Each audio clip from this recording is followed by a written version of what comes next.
ঘূর্ণিঝড় মন্থারের প্রভাব কতটা পড়বে পশ্চিম মেদিনীপুর জেলায়, এই নিয়ে চিন্তায় ঘুম উড়েছে ঘাটাল মহকুমার কৃষকদের। তাই তড়িঘড়ি পাকা ধান কেটে ঘরে তুলতে ব্যস্ত কৃষকরা। মন্থারের প্রভাবে ঘূর্ণিঝড় হলে ধান চাষে চরম ক্ষতি হবে বলে দাবি কৃষকদের। এমনকি পিছিয়ে যাবে জলদি পোখরাজ জাতীয় আলুর চাষ।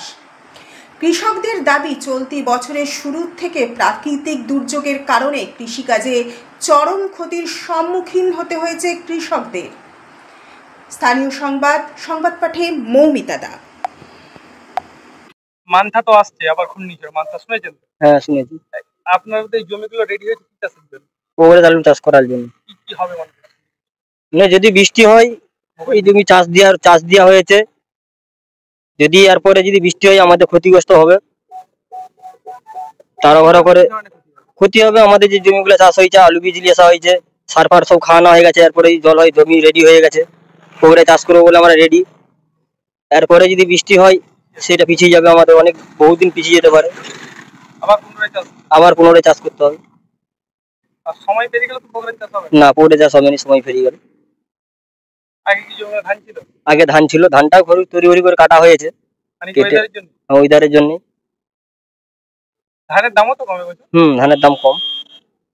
কত করে বিক্রি হচ্ছে এখন? এখন 1220 টাকা কুইন্টাল কাঁচা ধান। হ্যাঁ, মাঠ থেকে। আপনার নাম? আমার নাম বাপ্পা আলী।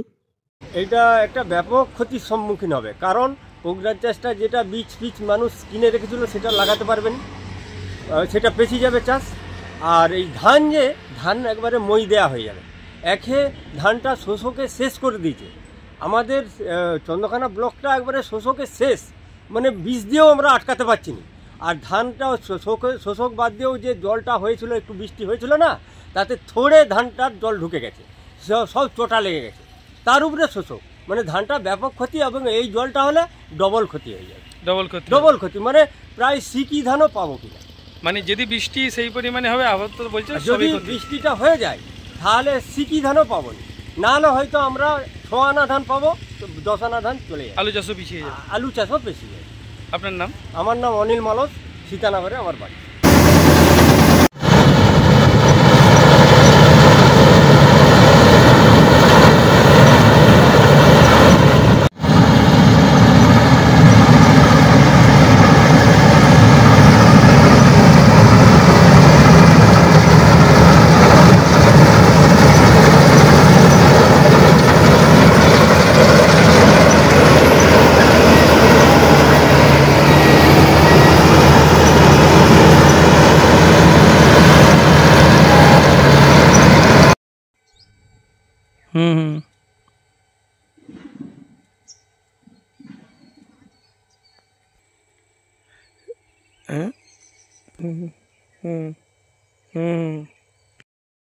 কাঁচা ধান শিশিরে কেটে নিয়েছিল বলে এগুলো হচ্ছে ঘুরে এসছে, মানে ধানটা সেখানে নামায়নি, একবারে কালো হয়ে গেল।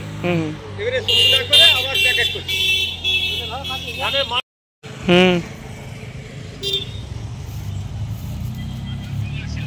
ঘাটাল মহকুমার সমস্ত খবর সঙ্গে সঙ্গে পেতে আমাদের এই চ্যানেলটিকে সাবস্ক্রাইব করুন।